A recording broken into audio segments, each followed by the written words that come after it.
Very good morning to all of you.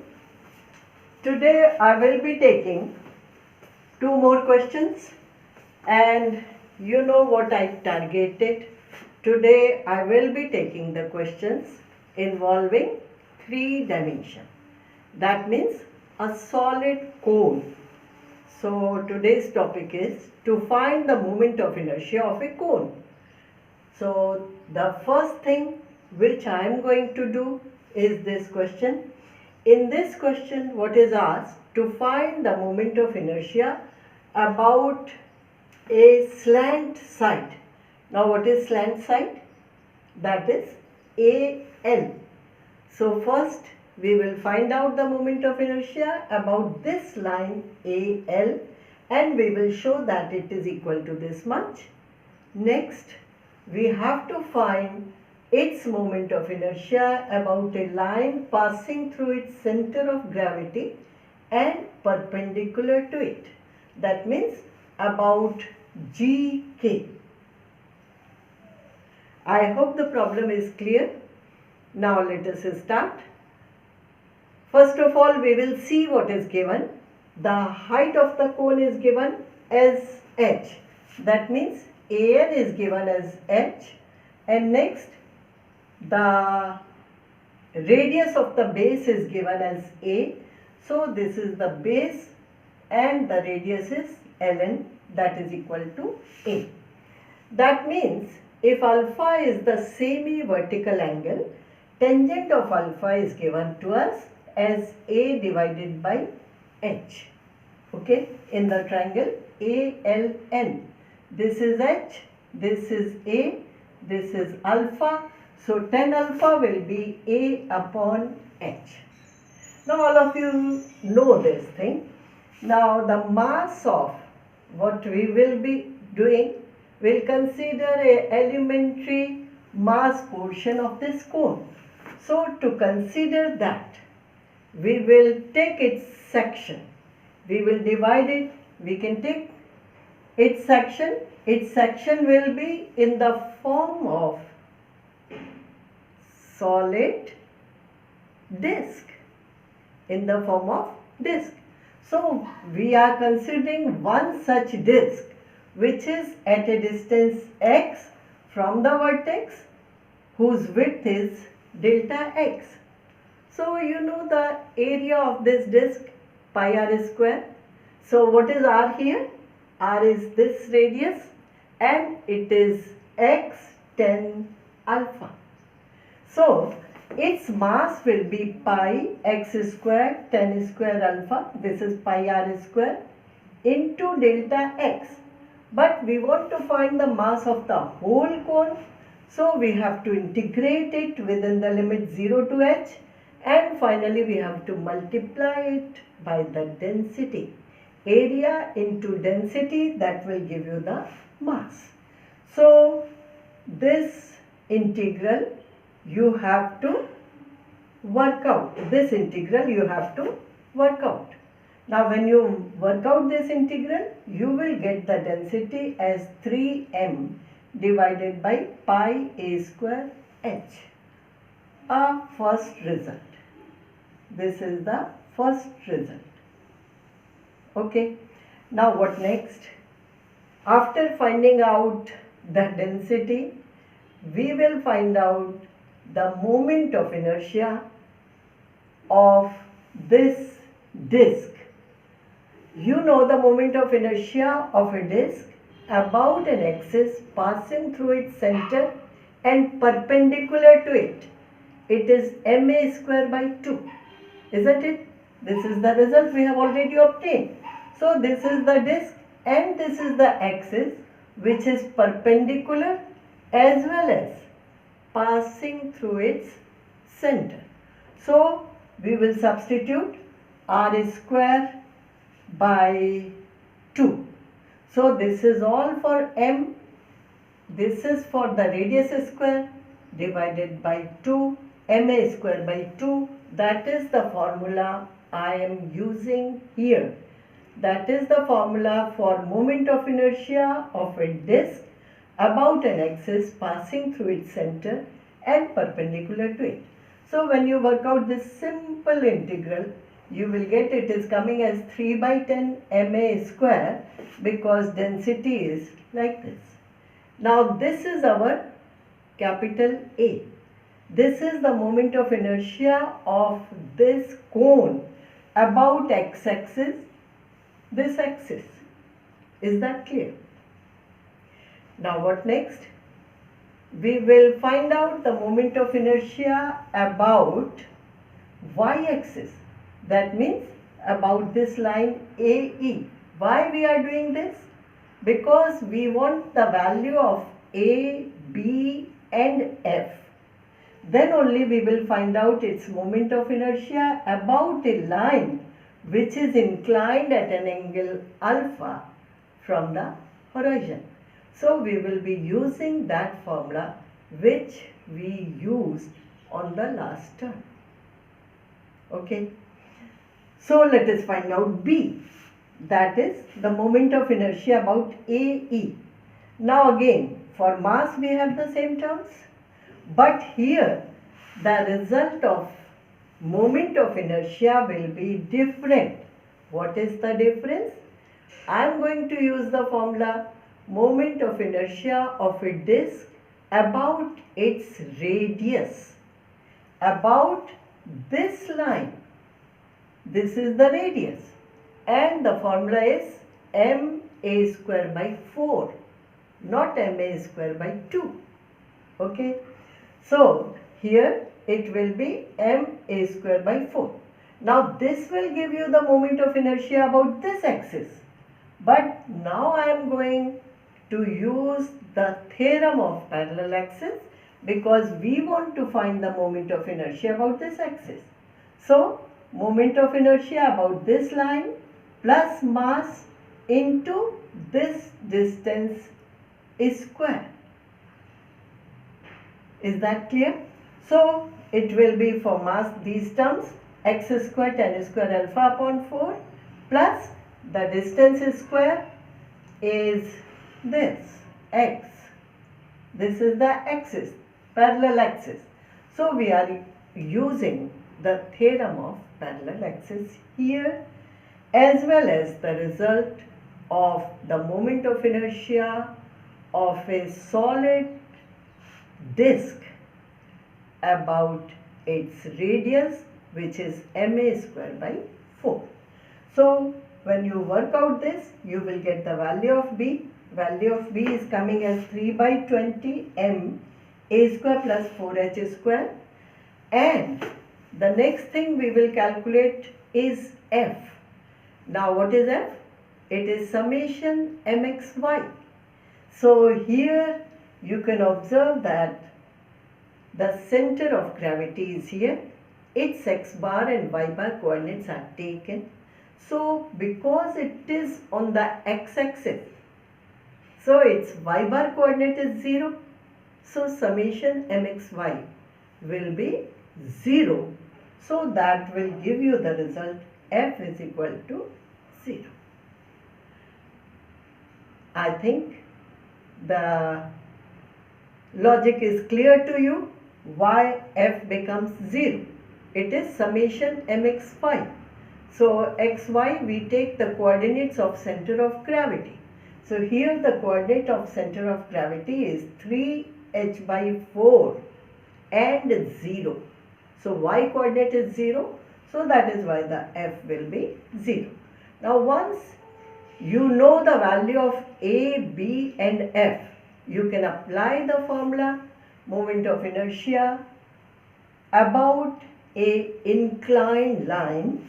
So you will be getting A cos square alpha plus B sin square alpha, and then there is one more term for F which is contributing 0 here. Now, so about the slant side moment of inertia is this much, but we are supposed to find it like this. That means we have to eliminate alpha as well, because alpha is not given to us. So tan alpha is known to us, it is A by h. So you can find out sin alpha, you can find out cos alpha, put the values here, you will solve it, you will get this result. Okay. Now, so this gives you the first part. Now the second part is to find the moment of inertia about its center of gravity, about gk. So let us do that. Now moment of inertia of a solid cone about gk. Now think over the problem. What we can use here? We can again use the result, that moment of inertia theorem of parallel axis. Again we will be using the theorem of parallel axes. So theorem of parallel axes that gives you this result. Moment of inertia about AE is moment of inertia about GK plus, this is our E. So moment of inertia about AE is not now known to you. Moment of inertia about GK is required. So the result which we are going to use is this. So let us do it. Substitute the moment of inertia about A. So what was that? 3 by 20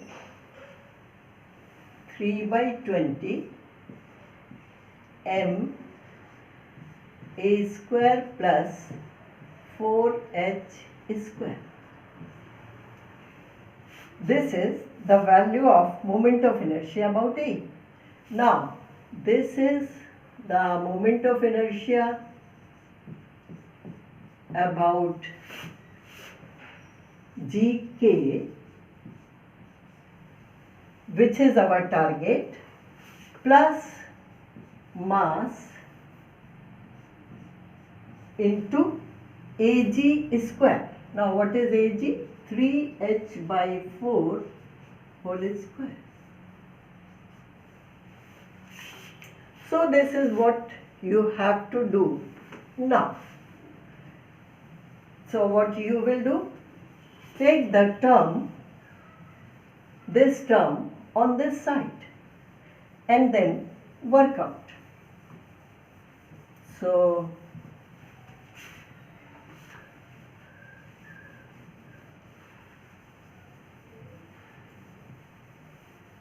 you will get moment of inertia about GK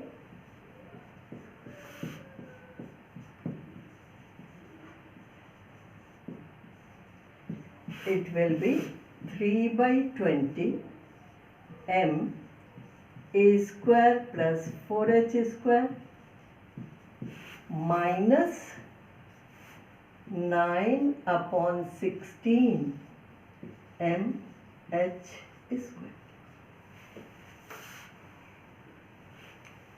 Now, when you work out this, you will get the result in the required form.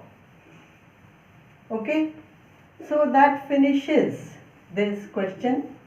Now, as I took today also, I will take one more question which is simpler in nature, because I am just giving you the hint. I am not solving it completely, but that doesn't mean you will not solve it. You have to do it completely. So the next problem is, let me take the problem. Next problem is find the moment of inertia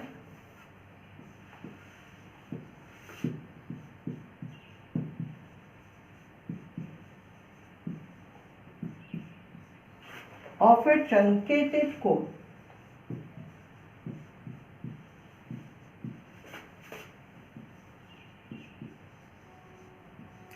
for today's lecture. I have chosen only the cone. So you have to find the moment of inertia of a truncated cone. Now what is truncated cone? That is the frustum of a cone. That is a section of a cone. So truncated cone about its axis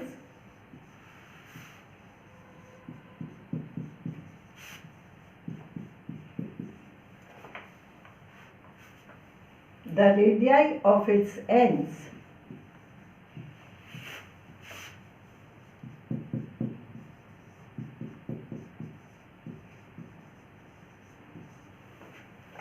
are given to us.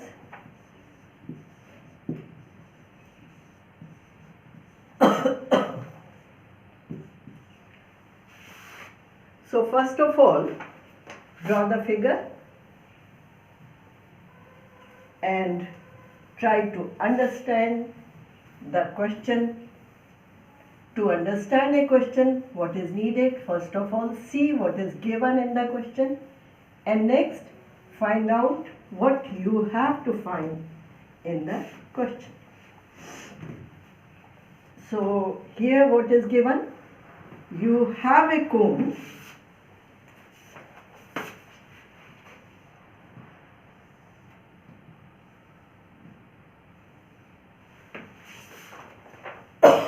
it is truncated cone. So you have to cut it like this. The radius of this end, it may be A, radius of this may be B. That means this length is B, this length is A. So this is our truncated cone. Okay. Now we have to find its moment of inertia about its axis. All of you know that this is the axis. If this is L, this can be taken as N. So let us assume Ln is the axis. This is O, this is O dash. Now what you are going to do? As usual, you will consider its section.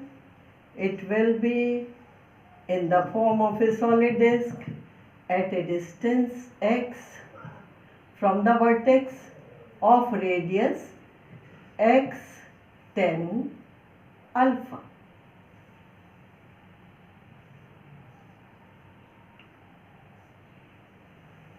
Will it be 10 alpha? The radius of this will be at a distance x of width delta x you are considering.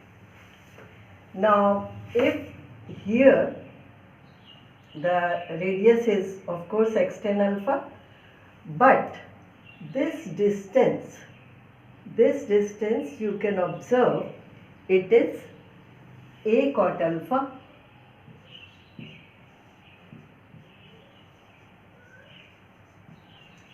and NO, this is B cot alpha. What else? Call it E, NE, it is X we are considering. Okay. Now let us find out the very first thing. You know mass of this frustum. So mass will be equal to pi r square. R square means x square 10 square alpha delta x into rho within the limits. X varies from A cot alpha to B cot alpha. I think it is clear to all of you. Pi r square delta x, as we did in the last question, multiplied by density, that will give you the mass.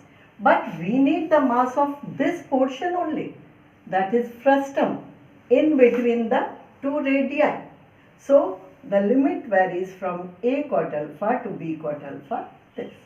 Now it is a simple integral, most simple integral I can say. It will be rho pi tan square alpha can be taken out, and then x cube by 3.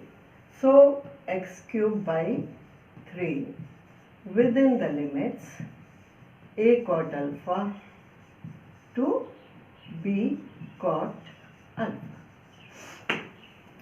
So that will give you 1/3 of rho pi tan square alpha, and then b square b cube cot cube alpha minus a cube cot cube alpha. So this is the value of m. You know why we are calculating m? Because after that we can find out the value of density, which we have to substitute later in the moment of inertia. Now, what will be its moment of inertia?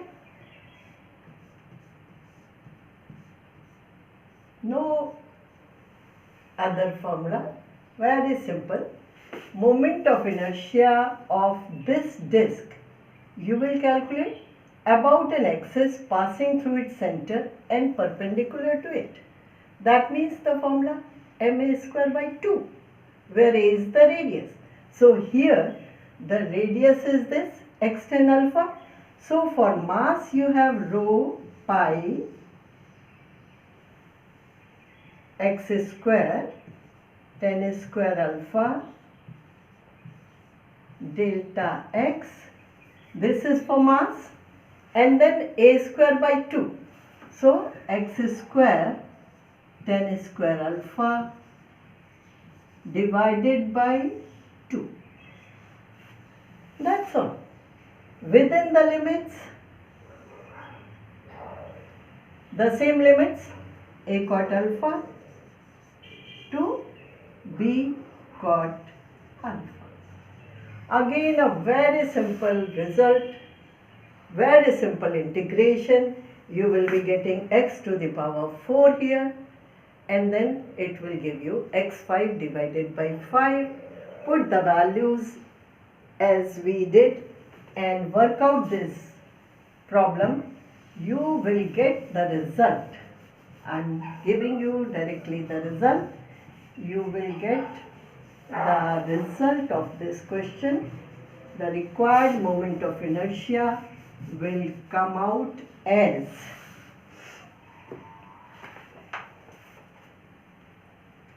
required moment of inertia will come out as 3m by 10